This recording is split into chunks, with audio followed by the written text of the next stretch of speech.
হরে কৃষ্ণ, রাধে রাধে। এক ভক্ত প্রশ্ন করেছে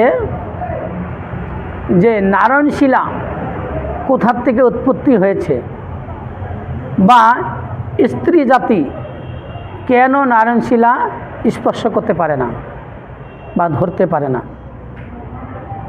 বা এই নারায়ণশিলা এলো কোথা থেকে, সে প্রসঙ্গে আমরা সংক্ষেপে আলোচনা করব। বিভিন্ন শাস্ত্রে বিভিন্ন রূপে ব্যাখ্যা করেছে।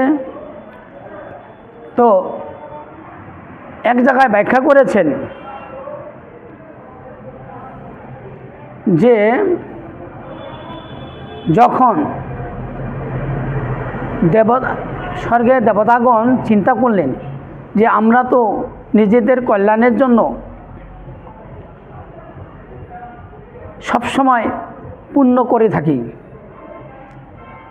তো এই মর্তবাসীগণ আমাদেরকে কত পূজা অর্চনাদি করে, তো তাহাদের জন্য আমাদের কিছু করার প্রয়োজন।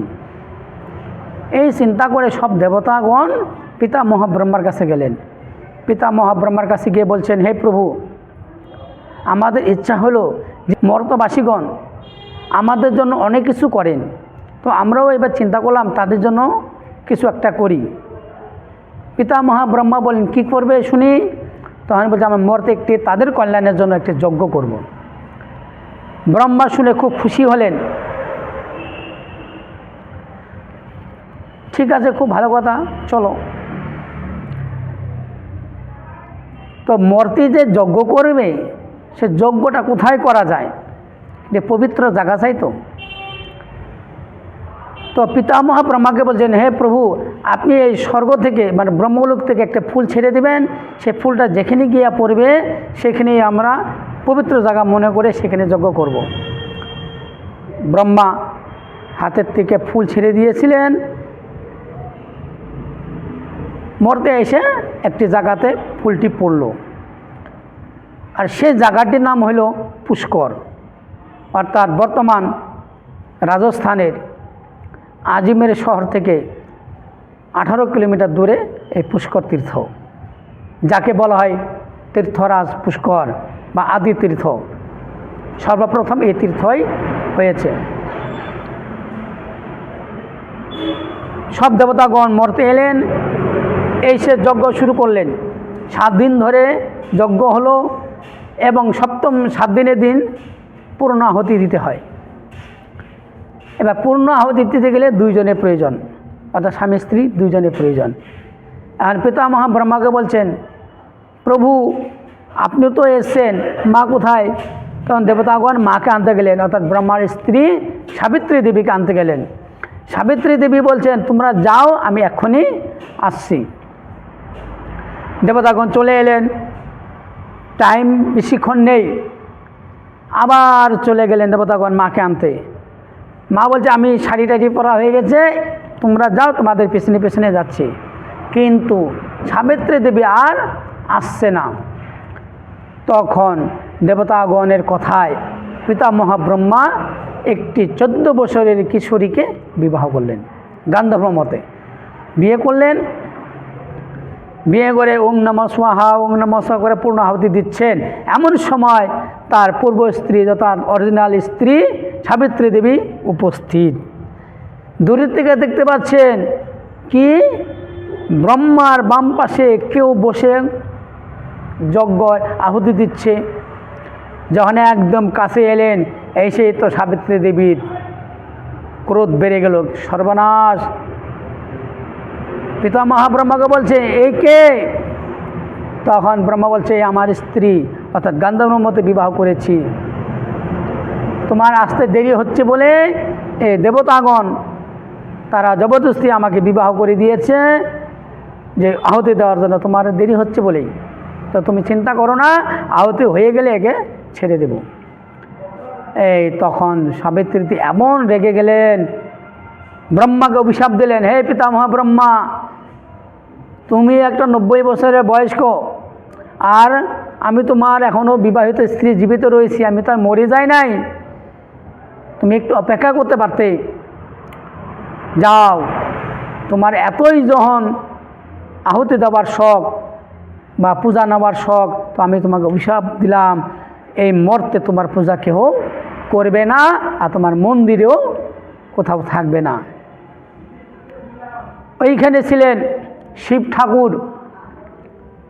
শিবকে অভিসম্পাত করলেন সাবিত্রী দেবী, হে শিব, আমার স্বামী পিতামহ ব্রহ্মা, উনি না বয়স হয়ে গেছে, মাথা বুদ্ধি ভ্রম নষ্ট হয়ে গেছে বা বুদ্ধি ভ্রষ্ট হয়ে গেছে, কিন্তু তুমি তো ভালো ছিলে, উপস্থিত ছিলে এখানে, তুমি কেন মানা করলে না যে একটা নাতিনের সমান বয়সের একটি মেয়েকে বিবাহ করলো?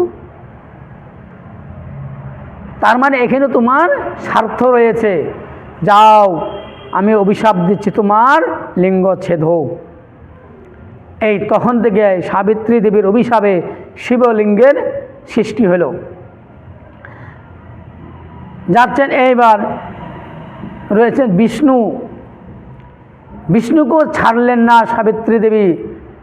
হে বিষ্ণু, তুমি এত জ্ঞানী, এত দক্ষ ব্যক্তি, তুমি, আমার স্বামী না অন্যায় করেছে, শিব ঠাকুর বা অন্যায় করেছে, স্বার্থপর ছিল বা সহযোগিতা করেছে বিবাহে, কিন্তু তুমি তো জানো যে পিতামহ ব্রহ্মার স্ত্রী জীবিত রয়েছে, তুমি কেন মানা করলে না? তার মানে এখানেও তোমার কিছু ইন্দ্রতৃপ্তি রয়েছে, স্বার্থ রয়েছে। হে বিষ্ণু, আমি তোমাকে অভিসম্পাত দিলাম, তোমার জন্য এতই নিষ্ঠুরভাবে রয়েছে, পাষাণের মতন রয়ে গেলে তো তুমি পাষাণ হয়ে জন্মগ্রহণ করো, অর্থাৎ শিলায় পরিণত হও। এই সাবিত্রী দেবীর অভিশাপে এই বিষ্ণু নেপালের গণ্ডকী নদীতে নারায়ণ শিলা রূপে জন্মগ্রহণ করল।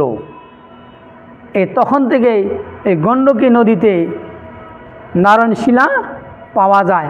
আজও নেপালের গণ্ডকী নদীতে নারায়ণ শিলা পাওয়া যায়।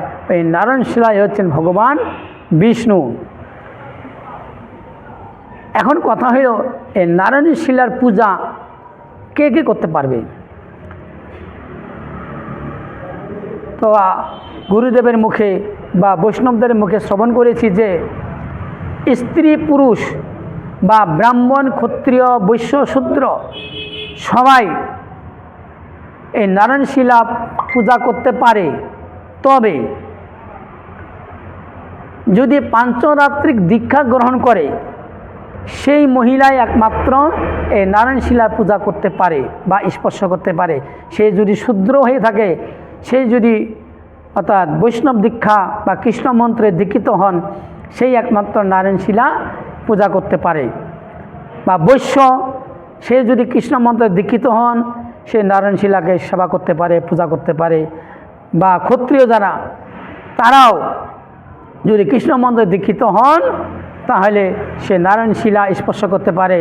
এবং ব্রাহ্মণেরাও যদি কৃষ্ণ মন্ত্রে দীক্ষিত হন, সে মহিলা এই নারায়ণ শিলা স্পর্শ করতে পারে, পূজা করতে পারে। শুধু আমি ব্রাহ্মণ হয়েছি নারায়ণ শিলা স্পর্শ করব তা নয়, পাঞ্চরাত্রিক দীক্ষা গ্রহণ করতে হবে, তবে নারায়ণ শিলার পূজা করতে পারবে। এখানে স্ত্রী পুরুষের কোনো ভেদাভেদ নাই, শুধু সংস্কারের বাকি, সংস্কার হলেই সবাই নারায়ণ শিলার পূজা করতে পারবেন। এবং নারায়ণ শিলা পূজা করতে হলে নিয়ম নিষ্ঠা সহকারে পূজা করতে হবে এবং শুদ্ধ শাকাহারী হয়ে অর্থাৎ নিরামিষ ভোজী হয়ে, প্রসাদ ভোজী হয়ে এই নারায়ণ শিলার সেবা করতে হবে। এই জন্য যদি আপনাদের ইচ্ছা হয় নারায়ণ শিলা সেবা করার কথা, তো সেবা করতে পারেন, তবে কৃষ্ণ মধ্যে দীক্ষিত হবেন। এইভাবে নারায়ণ শিলা সৃষ্টি হলো, এটি একভাবে ব্যাখ্যা রয়েছে। পরবর্তীতে আমরা আরও অন্য একটি কারণ রয়েছে এই নারায়ণ শিলা হওয়ার, সেটা আমরা আগামী পর্বে শ্রবণ করব। হরে কৃষ্ণ, ভালো থাকবেন, রাধে রাধে।